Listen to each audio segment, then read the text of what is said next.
अस्सलाम वालेकुम जी। Fundamental of physics Halliday Resnick Walker का 10th एडिशन है। चैप्टर 4 है motion in 2 and 3 dimension. Problem number 16 चल रहा है।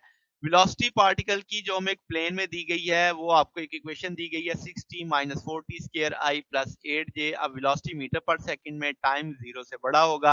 एक्सेलरेशन मांग रहा है जब 3 सेकंड हो चुके होंगे। वो कह रहा है कि एक्सेलरेशन 0 भी हो सकता है। क्या वेलोसिटी 0 हो सकती है? क्या स्पीड उसकी 10 मीटर पर सेकंड के इक्विवेलेंट भी हो सकती है?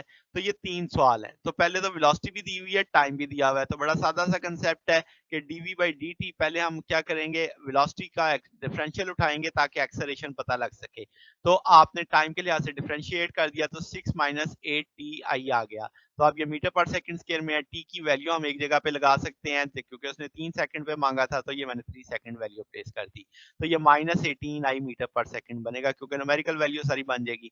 तो अब आपके पास हमें एक्सेलरेशन पता लग गया। सो अब सवाल क्या है? क्या एक्सेलरेशन 0 हो सकता है? चेक करते हैं। तो जो एक्सेलरेशन की इक्वेशन बनी थी उसके अंदर मैंने a 0 कर दिया। अब मुझे t किस टाइम पे एक्सेलरेशन 0 हो सकता है वो चेक करना है। तो अगर आप देखो तो यहाँ से सॉल्व करें तो 0.75 सेकंड पे एक्सेलरेशन 0 होना मुमकिन है। तो एक्सेलरेशन 0 हो सकता है।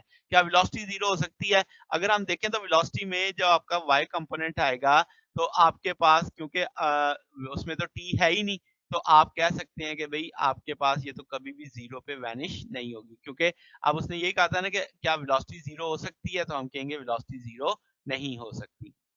अच्छा, तो अब आपके पास क्या है कि स्पीड बतानी है मैग्नीट्यूड की, तो आपके पास x कंपोनेंट भी है, y कंपोनेंट भी है, स्क्वायर रूट ले लेंगे दोनों को जमा करके, तो आपके पास उसने कहा 10 हो सकती है, तो वो मैंने 10 के साथ वेलोसिटी का मैग्नीट्यूड 10 खुद डाल दिया क्योंकि उसने मुझे खुद कहा था कि 10 हो सकती है कि नहीं। तो वो मैंने 10 डाल के दोनों साइडों का स्क्वायर लिया, ये 64 उधर जाके कट जाएगा, 36 रह जाएगा, दोनों साइडों को सॉल्व किया। तो यहाँ से अगर आप इसको क्वाड्रेटिक टूल लगाते हैं तो टाइम की वैल्यू 2.2 सेकंड आती है।